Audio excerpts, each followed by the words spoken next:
what I want to talk about is the invisible force keeping you stuck, okay? So basically, if you feel frustrated, stuck, if you're poor, then my promise to you is that by the end of this presentation, you will be able to use my 3-part framework to beat 99% of business owners and achieve the wealth and freedom that you desire. Okay, so if you're new or you have no idea who I am somehow, then let me give you my resume in 60 seconds, because this always does happen. Okay, since the age of 24, I've taken home an average of $1.2 million a month. I've sold over 3,000 fitness programs, serviced over 7,500 high-ticket B2B customers, provide supplements to over 370,000 customers, personally built, scaled, and sold these 3 businesses, which is why we are here in this room. And then that led to reaching a $100 million net worth by the age of 28 in the birth of acquisition.com, where we run a portfolio valued at about $500 million. So, you guys ready to dive in? I'm not gonna lie, I didn't know what the intro was, so I was like, fuck it, I'll throw it in. Cool, let's dive in. Question for you guys. What makes the difference between a place people genuinely love working and one they desperately want to leave? Somebody said it. Their boss. Yes. Okay, are there other factors? What about pay, working hour, bonuses, incentives? Yes, of course, those are other factors. But those are not the root issue. That's not the reason that so many people are leaving. In fact, that's not the reason that 57% of people are leaving. 57% of employees who quit do so due to their boss, management, or leadership. Some people are always like, somebody comes up to me always at events, they're like, I just don't understand why everyone's leaving. And I'm like, I do, buddy. You know what I mean? Like, we got to look in the mirror, right? And so you don't pick a job, you pick your boss. So let me tell you guys a little story. Rewind back to, 2017, when Alex and I started Gym Launch. There we are right there, before my nose job. And so Alex and I ran the sales team at first. So actually, we participated in the sales for a long time in the beginning of the business because we were so terrified of losing money. And so at some point, Alex got completely out, and then it was just me managing the sales team. And eventually, it made no sense for me to either, because at that point, I was like, dude, I need to move on. I need to build out the marketing. I need to build out CS. I need to build out operations. I need to hire people, right? And so, like any inexperienced manager, what did I do, right? I hired the first guy with a pulse who said he could do it, okay? And so I did not interview anybody. I did not check qualifications. I did not test him. I didn't interview anybody else, right? He was already on the team, so I was like, easy switch. Just, yeah, be the manager. Fuck it, right? Anyone ever done that? You guys are lying if you didn't raise your hand. And so I was relieved because I was like, finally, I can focus on marketing, product, CS, and all these other things that I've been putting off because I've been over here like managing the sales team, right? And if anybody's managed a sales team before, you know how much time it takes. So then I was like, what's going on? Because I brought in this guy, his name was John, right? And John was the guy I hired. And all of a sudden, all the sales guys start texting me about a week in. And I was like, what's going on? And they're all like, I don't really like John, Layla. And I was like, fuck. I'm like, well, as long as the numbers, still continue to go up, I'm sure this is not a big deal, right? But they weren't big fans of him, and I was like, this isn't a good leading indicator, right? Why were they not fans of John, okay? John had unclear communication. So when I watched his game tape reviews, if any of you guys do game tape reviews for sales, I was watching what he was saying to them, and it was like, he would watch and he'd be like, yo, bro, you just can't do this shit again. And I was like, okay, clear. Not clear at all, right? He was unpredictable. Half the time, John didn't even show up to the damn sales meetings. So like I got on they had their drilling at like 5 a.m. And so I showed up for 2 days in a row and John wasn't even there. And I was like, where's John? They're like, I don't know. He's here some of the time. He's here some not of the time. We don't really know. And I was like, fuck, okay. He was fear-based. So again, when I watched him run the team trainings and somebody wasn't hitting their numbers, he was like, listen, I'm not telling you that you're going to get fired, but fuck, right? He was unfair, he was assumptive, and he made a hard job horrible for people, right? Because if you guys have been in sales before, you know that shit's hard. It's like you don't need somebody to be beating you up at the end of the day. You already beat yourself up. You already get beat up by the prospects.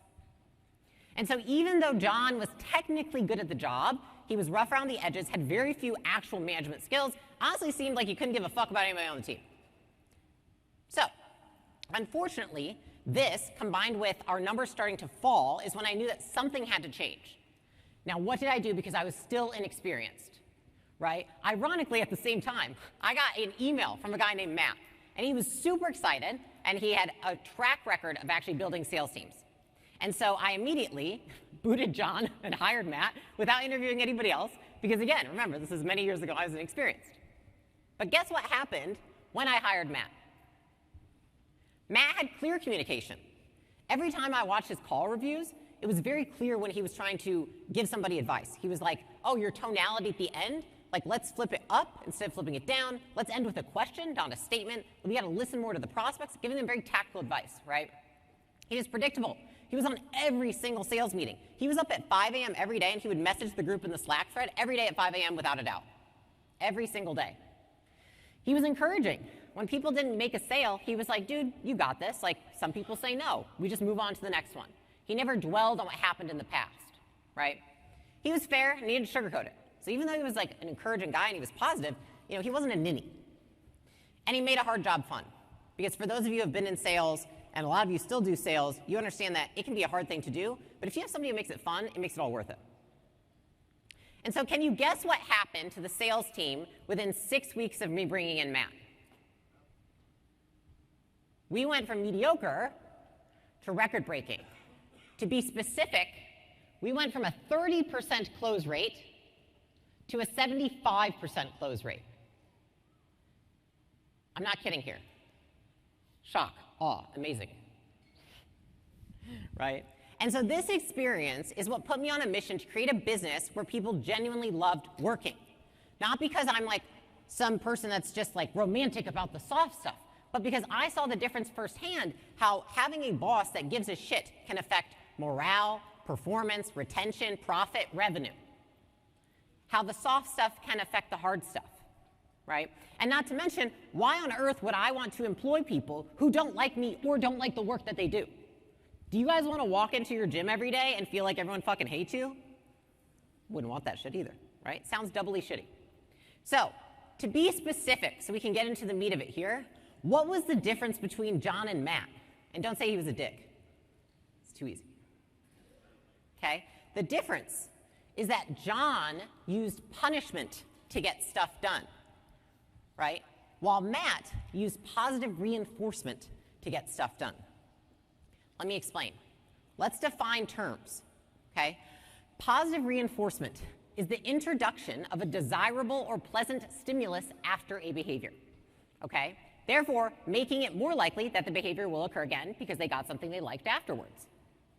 What is punishment? Okay? Punishment is the infliction or imposition of a penalty as retribution for the behavior, making it less likely a behavior will occur again. Understand?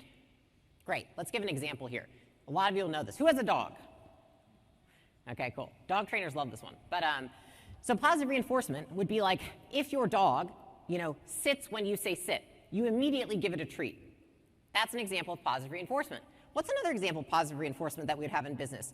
The moment someone closes a sale, you immediately give them a high five, right? That is positive reinforcement. Whereas on the other side, we have punishment, which is your dog jumps on the couch, you hit him to get him down, right? Your dog barks, you close his mouth to shut him up. So the difference between the two is what happens after the action, right? Are you reinforcing an action you want more of, or are you extinguishing an action that you want less of? Here's the thing. Both of these work. Let me give you 2 examples of how, so you can understand and we can get into it, okay? And nobody freaking ask me about crypto right now. This is just the company that I chose because it is a grueling example of this, okay? Coinbase, $1 billion company, arguably less or more any other day, but they have about 4,500 employees, right? Majority of the employee base does not last past 15 months, okay? That's their tenure. They have, if you look on their Glassdoor, these are some of the quotes from it. No work-life balance, most intense place I've ever worked. Never know when it's your time to go. Why is it that it still works, right? Because the demand is high enough due to the pay and status of working at this place that they can afford to churn at that rate. They can still get in good people, pay them a lot of money, and it will be fine. That's just the truth. So people are like, why is big corp such assholes? It's like, because it fucking works. It does. I'm not saying I like it. I don't like it. In fact, what I like is this. Neutrogena, $4 billion company, 750 employees. Average tenure, 10.2 years. Absurd. Yeah. What do people say about working at Neutrogena, right? I feel appreciated for my work. There's flexibility in work-life integration. I feel like I matter, right? What do people value about working there?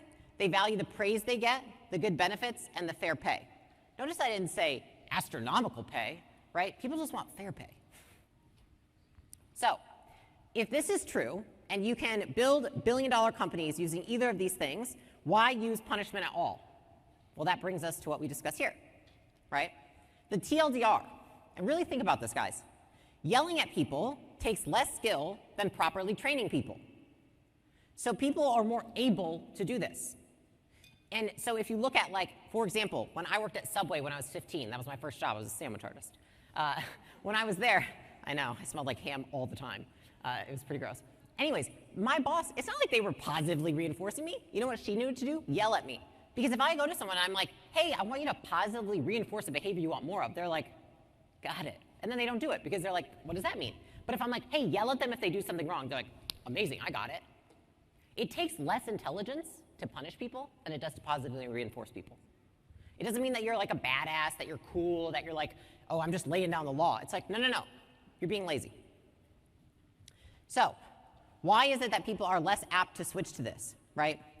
So the way that positive reinforcement works is that it is slower to start out, but then once it takes off, it creates a longer lasting result of behavior change. So why, if we use behavior science, why is it that people are less likely to do this? Because you see less in the beginning. It's kind of like when you put someone on a sustainable weight loss plan, and in the beginning they're like, I've only lost 2 pounds this week. And you're like, that's pretty good. What if you did that for a year? And they're like, but I need to lose 10 now, right? And then they go back to their detox with their tea. Now on the other side, you have punishment, right? So punishment is much faster to start. I bet you if your dog jumps on the couch and you just whip the fuck out of him, he ain't gonna jump on the couch again, is he? Not in front of you. Just being real. But what it does, right, it's faster to start. It creates a long-term dysfunction in the behavior adherence because the other person on the other end will only abstain from the behavior when the threat is present.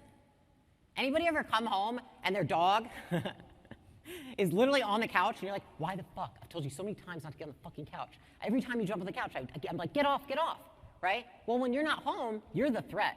So when you're not there, the threat's not present, so of course he goes on the couch. He doesn't actually give a fuck about the couch. He doesn't feel good or feel rewarded when he's not on the couch. He just knows he has to avoid it when you're around, right? So what happens is people, when the threat is present, will adhere, and they will rebound when it's not. So they both work, but what's the cost? And I want you guys to pay attention to this next slide because some of you will relate to the left side and some of you relate to the right side. The cost of punishment. What does it feel like? What does it feel like to have a punishing environment at work, right? One, it creates an environment of secrecy. People are too afraid to reveal mistakes because they don't want to be punished. They're trying to avoid it, right? And so then they don't actually tell you problems that are going on. Anyone here ever have people hide problems from them? They're probably scared of you, right? Whether you mean to or not, we do not have to try to purposely punish people. We can do it with a glance, right? The second is that it causes significant anxiety and stress. And so when you go into a workplace where people are constantly stressed and anxious, it's usually because they're walking on eggshells because, again, they're worried about being punished. Third, over time creates resentment from the employee to the boss. So if everyone's ever felt like over enough time, it's like all my trainers left and took all my clients or something like this, it's like there was something going on that was creating that resentment, right? Some people were feeling suppressed or punished. It removes feelings of autonomy from workers and creates a feeling of imprisonment, right? What happens then? People do the minimum work not to get fired. This is due to being punished. This is not because people are stupid or lazy. You miss out on discretionary effort, loyalty, tenure, and innovation. Those are all the things you don't get when you rule with punishment. You're not going to have people innovate for you because guess what? They don't give a fuck about you. You're not going to have people stay for a long time because, again, they're just trying to get the fuck out. And you're not going to have people that are going to give you shower time thoughts because they don't feel like they're getting that from you, right? And so people work will work as hard as the bar is high. So you just have to keep raising the bar of what is minimally okay to not get fired, and that is the only way that you can get them to perform. And that is what most companies are run by. Now on the other side, we have positive reinforcement, right? This creates an environment of security because people are encouraged to make mistakes and discuss them. We openly talk about making mistakes, right? We encourage and thank people for making mistakes because it means they tried, right? Teammates feel a sense of security and excitement when they come to work. In fact, you'll see them showing up earlier. They stay later. Because why? They like being there. They don't feel scared. Over time, it creates immense loyalty and trust from the employee to boss and vice versa. So you feel like an intense bond with the people that you work with. You empower your teammates. They do more work than anybody expects of them, including you, because they like it. Not because they have to, but because they want to. It motivates teammates to utilize discretionary effort at work, right? So you get the shower time that you don't get if you use punishment. And people work hard because they enjoy the consequences of their hard work. They enjoy feeling like they have somewhere that they can make an impact and somewhere where they are rewarded for working hard. So in short, what does this mean? Really simple. We do more of the stuff we like, and we do less of the stuff that we don't like. Work is included. Like, if you guys don't like your business, you're probably trying to avoid it, sell it, what the fuck ever, right? Same goes for people that work for you.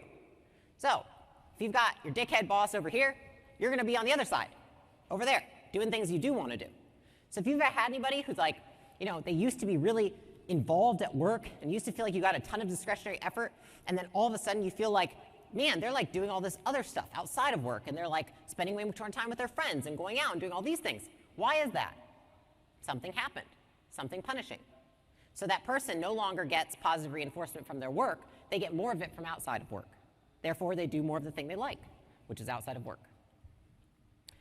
And so if we're forced to do the stuff that we don't like, we do the minimum to get by or to avoid punishment, okay?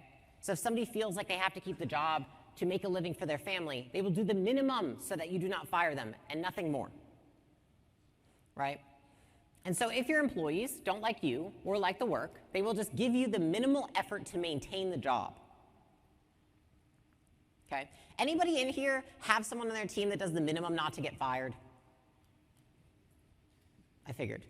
Yes. Does anyone here do the minimum not to get? No, I'm kidding. Great. So the question is, how do we actually do this? Because you know what I hate? I hate when people go up and they're like, let me talk about leadership. You need trust and loyalty. What the fuck does that mean? You know what I mean? Like, we need trust and loyalty, and we need people to be nice and positive. It's like, okay, that's great, and I agree with all of that. But how do you do that on a tactical basis is what has frustrated me for years. And so my goal is that I'm going to help you guys operationalize leadership. We're going to go over 3 principles. These principles are going to be tactical. I want you guys to be able to actually do this. Because leadership, people can say all they want. You can say you're honest. You can say that you value people. You can say all these things. If you do not exhibit the behaviors that support those things, it doesn't matter.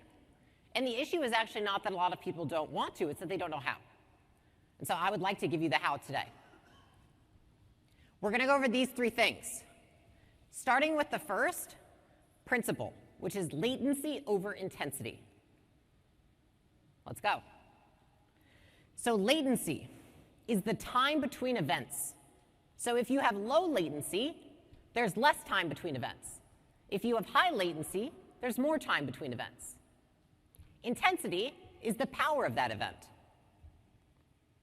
So what this means is that the timing of your response to a behavior matters more than the power of your response. We do things that we have learned to do. We learn by experiencing things that happen to us, okay? Therefore, the things that happen closest, aka low latency, to a behavior or event matter the most. The thing that happens immediately after. Not a day after, not a week after, even if it's bigger and more intense, doesn't fucking matter. Okay? The things that happen closest to an event or behavior of the past determine how we behave now. So something that happened to you in the past, say I'm speaking on stage right now, right? Maybe in the past, people booed me, so maybe I show up here and I act like a little ninny. right? Why am I acting like a ninny? Because the last crowd booed me. Not because of this crowd. It has nothing to do with you guys. Anyone ever dated somebody who just treated them like shit and you're like, why? And it's like, she's getting back for her last boyfriend. It's not you, you know? Anybody ever had a terrible hangover after drinking but still drink again? If you don't, raise your hand, you're fucking lying. Okay? So, the reason that you do, just so you understand this, okay? Because none of you have done this. This is because the closest feedback to drinking, you drink, the first next thing that happens is you feel good. Not the hangover. The hangover happens later at a delay. So even though the hangover was awful and you were throwing up and you didn't even make it to work the next day, the fact that it was at a delay makes it more likely that you will drink again, unless the next time you take a drink, you vomit immediately. Seriously. There are endless behaviors like this in the workplace, okay? Say you've got somebody on your team. They're afraid to tell you that they messed up. Why? In the past, they got punished for messing up. Has nothing to do with you. Has everything to do with what happened last time. Say you have somebody who's afraid to speak up on meetings. I see this all the time. What does that mean? In the past, they were punished for speaking on meetings. Say you have somebody who doesn't meet their minimum KPIs for calls, right? And you're like, why is it? I told you what the KPIs are. Why are you not hitting them? Do you not understand what that means? They do understand what it means in their last job, because in their last job, they got to keep their job without hitting their KPIs, because they didn't hit their KPIs for 2 years and still didn't get fired, right? Somebody comes in late to work. Their last boss was never around, so it didn't matter anyways if they were late. Somebody speaks to you with an arrogant tone, right? The last boss let them walk all over them, so it didn't matter. There were no consequences. Your employees are not stupid. Your employees are doing what they have been trained to do, whether that is by you or their past boss. If you do not reinforce the behaviors that you expect, you will get the behaviors that their last boss expected. Okay? And if you have failed to change their behavior, you are likely not a skilled enough teacher to train people below a certain skill level. The less skilled the teacher, the more skilled the student must be. If you want to become a better teacher, learn this right now. When you spot a behavior that you want more of, okay? So let's say it's doing more cold reach outs than you asked. Let's say it's clocking in early.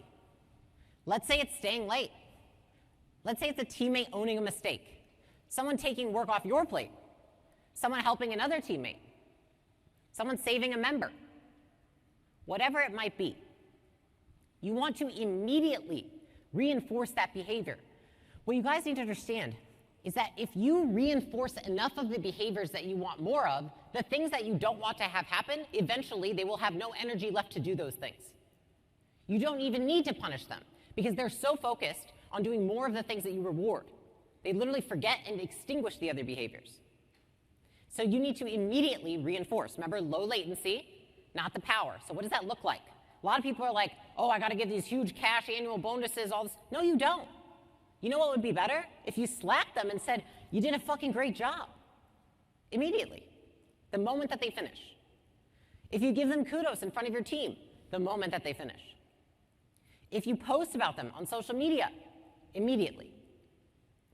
If you give them a high five when they finish running that class that they crushed. Right? If you give them a small gift card, cash bonus, maybe it's like a gift card and you say, take tomorrow off and go do this instead. If you want more of a behavior, quickly reinforce it. This is why many people try. They're like put in place recognition programs and they put in place all these like huge incentives of like, at the end of the year, you're gonna get all this money. It doesn't matter because all the things that happen in between are what matter. The small things that happen after the person does it. Nothing can substitute for that. The high fives, people always ask me, they're like, Layla, how do you build such a great culture? And I'm like, this is actually fucking how. Seriously, these tiny micro movements. It's not the big stuff that matters. It's the latency of the small stuff. And on the other side of that, and for some of you, this is an issue, is that if you want less of a behavior, you slowly reinforce it. So think about things right now that you want more of, that you are slowly reinforcing, right? There are lots of things in businesses, again, like the huge cash bonus at the end of the year. People would do way better if you took that cash bonus, split it up, put it over like every week, and then just handed them like a $100 bill. So we want to think through these things because this works in both directions. If you want less of something, slowly reinforce it or don't at all. If you want more of something, you quickly reinforce that thing. That is latency over intensity. Wonderful. The next one, we've got criticism and insults. This is a large culprit for first-time leaders. Let's define terms again. Okay? Criticism or a critique. A critique articulates the difference between the actual and the ideal. What's the difference? If you guys have ever watched any of my content on accountability, you would also see this, right? It's the same thing. It's just like, what are they doing? What's ideal? What's the difference? We're just letting somebody know of the difference. Versus, right, what is an insult? An insult compares the subject to something that is aversive, something they don't like, something that is negative. So, many leaders, right, confuse criticism with insults and wonder why their teams don't change. And in fact, in the last few years, people have said that criticism is bad. They're like, well, we shouldn't criticize at all. Well, actually, I think we should. I think that we define terms incorrectly. To critique somebody is what it means to teach somebody. How do you teach somebody if you don't explain to them what good looks like? You can't. But a lot of people, again, insult people and think it's a critique, right? So let's look at some examples. Criticism, right? Articulating the difference between actual and ideal. Here's two examples of exactly how I would say something to somebody at work, right? Johnny, the goal is to make $100 a day. The last 6 days, you made 60. What do you think we could do to make $100 a day? I'm letting him know of the ideal and engaging him to help me get there. Another one. Sarah, you ran the class in 45 minutes when it's a 60-minute class. Next time, why don't we take the full rest break so we can make it 60? Neither of those things sound mean. They don't sound demeaning. They don't sound suppressive, right? That is how you critique. Now, on the other hand, what a lot of people do is the latter. They insult, right? This is what a lot of leaders do, or bosses, right? Johnny, you remind me of Ted. He never worked hard enough to stay on the team. He lost respect from everybody. You need to hit those dials. You remember what happened to Ted? Comparing him to something aversive. Sarah, you only ran the class for 45 minutes. We can't accept laziness around here. Does anybody know someone that speaks like that? Yeah, it sucks. I see some big head nods, but you don't want to raise your hand. Okay. It's like, they're sitting right next to me. So the question is this. Do you want to make your teammates feel bad, or do you want them to get better? This is a serious question. If you want somebody to feel bad, insult them. If you want them to get better, you critique them. And actually, the two don't happen at the same time. So if you make somebody feel bad, you steal their energy away from getting better. This is something that took me time to learn. Because it's like, when someone really fucks up, you're like, no, they've got to, like, this hurts so bad, like, they've got to feel it, right? It's like, but why? What do I want to have happen next? If I want them to get better, making them feel worse robs them of that energy to do so. So, if you want someone to get better, you deliver criticism. You critique them. Whereas, if you want someone to feel bad and stay stuck, then you insult them. So, if there's anyone here who'd like to sabotage, just insult them. Like, yeah, the guy next door. No. So, anyone in here realizing why their spouse doesn't like their critiques? Very common, right? You never take out the trash, right? You're so messy. Oh my God, I don't know how you do this. You promised you would do X, Y, and Z, but you never do. It's just like your brother. Just like insulting your spouse doesn't work, neither does insulting your employees. It's the same stuff. It's like, you ever see that couple, they're always just like insulting each other back and forth, and you're like in the room with them or at a dinner, it's just like very fucking uncomfortable, and you're like, I would like to leave now, but I can't because the dinner, only the bread is here. Yeah. We've all been there, right? But the same goes for people with their employees, right? Where it's like you see these people that you're in the room and you're like cringing because you're like, how could you talk to somebody this way? There's no way it's actually helping them, right? But here's the thing, guys, is that some of us in here just don't understand these concepts. I think a lot of people in this room probably really want to be great leaders. I think a lot of you want to improve yourselves, you want to improve your communities, you want to improve your business, you want to improve your employees. But then we don't understand how. And these are the main pieces to get there, because a lot of the times, things that are punishing are not done on purpose. Like, it could be a glance that could punish somebody. Because for example, if we use the example of latency, right? If somebody comes up to me and then they tell me the mistake they made, and the first thing that happens is before my mouth opens to say, that's okay, thank you so much, is like, what are they going to feel? They're actually going to feel punished, because my face responded before my mouth. And so what's going to happen? They're going to feel punished. They're going to avoid telling me again. Being a leader's tough, right? So the question is this: how do we actually critique somebody? Because I think there's a lot of bullshit out there about this, and I think I did it wrong for a long time, because I listened to all these traditional books and these bestsellers on the Wall Street Journal, and all these people who have actually never run businesses talk about how to deliver criticism, and it's all just a bunch of bullshit. So let's talk about how we actually critique somebody, okay? 6 things, and I'm going to make it really tactical for you guys because I think it's very important. The first piece is that a critique has to have direct ties to behaviors under their control, okay? Not to someone else's behaviors, not to behavior that's uncontrollable by them, not that's one that has to do with them plus 7 other people. Behaviors that are under their control specifically. That's the first piece.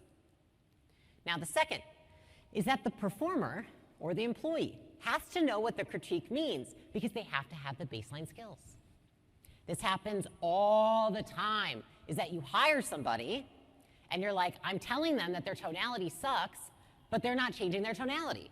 Well, the reason is because you didn't assess for what baseline skills were needed. Motherfucker doesn't even know what tonality means.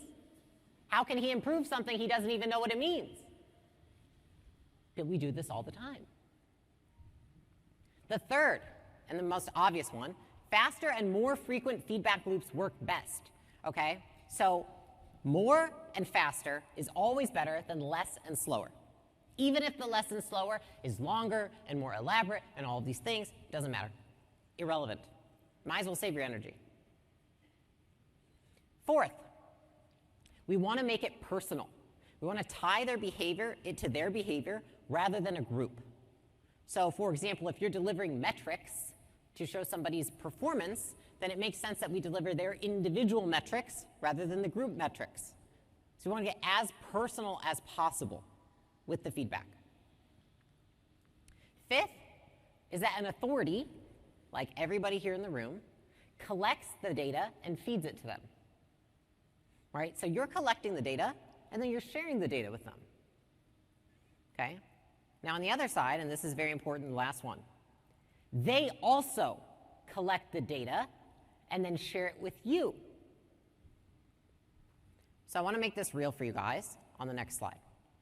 Here's a very tactical example that is probably one that all of you in this room can use, which is sales. Okay? So how do I critique a salesperson? First, I'm going to critique a salesperson on their close percentage, right? Specifically in the business that I have, for example, rather than total closes. Why? Because they have no control over how many leads they get in their pipeline, okay? Or are on their calendar. But they do have control over what percentage of those leads they close. There's a lot of times where people see in the past, they're like, well, and then the next goes like, well, maybe they should be going out and getting more leads. It's like, if you hired somebody who has the skill of doing that. But that brings us to the second point, which is like, do they even know how to do that, right? So that's the first piece. You want to make sure that the thing that you're critiquing them about is the thing that is completely under their control. The second, if I tell a salesperson to improve tonality, to keep the frame, to use this framework, to follow the script, right?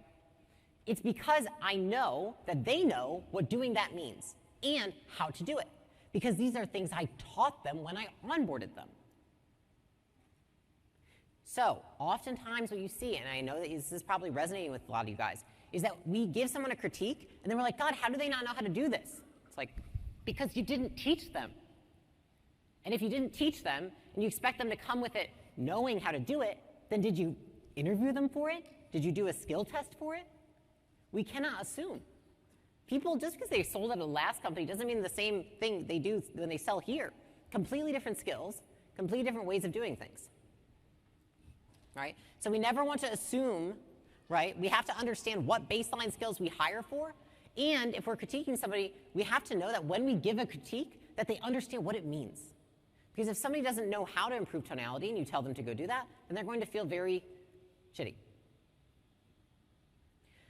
Third is that we want to give the critique at the rate of the behavior. So that means after every sales call, some sort of feedback system, right? So for example, in the best portfolio companies we have, the sales managers are literally doing calls daily with every single person, okay? Now, they can't do it after every single call. That would be impossible when you have a team of 20 or 30 people, right? But what they can do is that they have Slack threads where people are constantly giving them updates about their calls, and then they're getting reinforcement from them in there. And that is even more powerful than having a daily meeting. Because that Slack thread, where they can immediately say, great job, great win, great close, all these things, that's actually more useful and going to reinforce the behavior more than even a daily meeting, because it's happening closer to the behavior. Fourth, right? I would give individual sales reps critiques rather than the group so that it's most relevant to them. So a lot of times, what you see in big companies, for example, is people get really fed up of being in a big company because they feel like they're constantly getting punished for the 1 or 2 people that didn't do something right. And so we want to make sure that we're not punishing the group for 2 people that maybe aren't hitting their metrics. Because then it feels like the whole group's like, hey, do you not see that I'm like crushing it this week? It's like we have to read the room. The last one, or second to last, is that the sales manager is going to present the individual data to each salesperson, right? So like in our best portfolio company, for example, the sales manager sends the stats each week to the sales team and asks them for their feedback. They're like, what do you think of your numbers this week? Open-ended question. Now at the same time, each of those sales reps, right, also document their own data on a daily basis and then are asked to critique themselves. So at the end of their daily stats, it just says, what do you think, how do you think you did today? And they just send it in. It's already shared with the sales manager. And the sales manager can see it every day. This is what critiquing somebody looks like. It's a lot of fucking work. But this is how you do it right. And this is why so many people don't understand, like, why can't I build an amazing culture? Why is it that people are leaving? Why is it? Because this stuff takes a lot of work and effort. And it's also taken me years to understand that a lot of the stuff that people have taught us and a lot of the traditional things that people say about how to give people feedback and all of this stuff, honestly just doesn't work super well. And listen, I'm not saying this is like the Bible or anything like that. I'm just saying like this has worked super well for me and all of our portfolio companies. So, do you guys think if you committed to using just one of these 6 principles that you would improve your team? Great. Let's move on to the next one. So we have latency over intensity, we've got criticism versus insults, and then we have future versus past. So, the best leaders create a vision so compelling that their team is so focused on moving forward that they think not to look back. Okay? The best leaders also understand, right, in order to move forward, you must direct people into the future rather than resurrect the past. You focus them on what they can do right tomorrow rather than what they did wrong yesterday. So, focusing on the past and why something occurred gives 0 direction as what to do next and often leaves people feeling shitty. Let's define some terms here when we talking about the future versus the past. So future-focused feedback. Feedback that tells people what to do in the future. Past-dwelling feedback. Feedback that tells people what they did wrong in the past. Why is it important to use future feedback, right? Where you're focusing on the future, you're talking about what to do next, okay? Has anyone ever heard of like the pink elephant in the room? It's like, don't think about the pink elephant, don't think about the pink elephant, don't think about the pink elephant. What are you thinking about? The pink fucking elephant. Don't think about how you fucked up that last sales call. Don't think about how you fucked up that last sales call. Don't think about how your tonality sucked. Don't think about the fact that you didn't close anybody last week. The mind goes in the direction of the dominant thought, regardless of if there's a not or if there's a don't, right? This is called ironic process theory. This is why focusing on the past doesn't work. In fact, it keeps people stuck more than it helps them get better. And it doesn't make them feel good either. Again, stealing their power from doing something better. So for example, when we insult somebody or we talk about the past, we make it clear that we don't know what people want to do, but we leave people with zero clue as to what to do next. All right? So have you ever told somebody what they did wrong and wondered why they didn't do it right next time? You're like, I said what you did wrong, but then he didn't do what I wanted him to do. It's like, yes, because you didn't tell him how to do it right. You told him what you didn't like, you didn't tell him what you did like. It's like, all right, let's just say it. Like, for example, every time I get my nails done, right? For like the first, I want to say like 4 years of my relationship with Alex, I get my nails done, and I would be like, what do you think? And he'd be like, what's for breakfast again? And I was like, what the fuck, right? And so finally I was like, dude, it was like years of guessing. It's like every time I would show my nails, it'd be something like chrome, and he'd be like, I could just see by his face, it's like he's just trying to avoid the question. He didn't want to punish me, but he also didn't want to tell me he liked it because he didn't like it, right? So finally I was like, what would you like me to do? And he was like, always get French. I was like, that's it? He's like, yes. So what have I done? Now I always get my nails done as French because I asked him, what do I do next time? Rather than what do you not like? I know it's a silly example, but it's true. So here's what we want to start doing, okay? We want to go and shift from feedback that focuses on the past to feedback that focuses on what we want someone to do next, in the future. What does this look like? So instead of saying, don't run the class like that again, we say, next time we run the class, would you take the 60-minute rest breaks? Don't speak so softly when you're on the phone. Instead of saying that, when you're on the phone, try raising your voice like when you're speaking to a client when the gym is loud, giving them direction. You shouldn't talk to clients about personal matters so often. Next time a client brings up a personal matter with you, just gently try to change the subject by saying something about the weather. Right? We can never have something like that happen ever again. What do you think we could do better next time?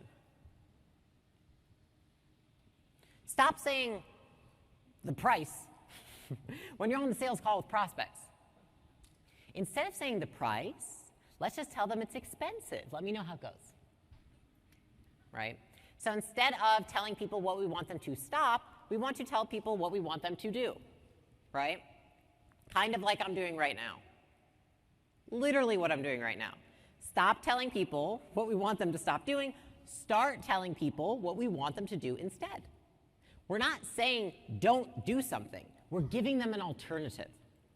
And that's what I want you guys to understand is that when you're directing somebody into the future, we're giving them an alternative behavior.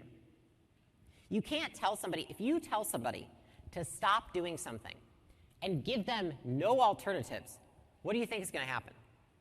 You guys know how this goes. It's like, stop eating dessert. You're still fat. Would any of you actually do that?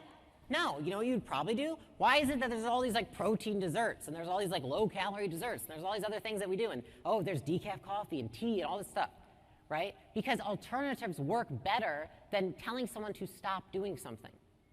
So the same goes for our teams. We have to give them an alternative that is good enough that they'll stick with doing that thing instead of the past behavior. So don't do the tea. At least do a fudgesicle. They're like 40 calories. It's actually a hack for you guys. Fudgesicles, 40 calories. I learned that the other day. It's amazing.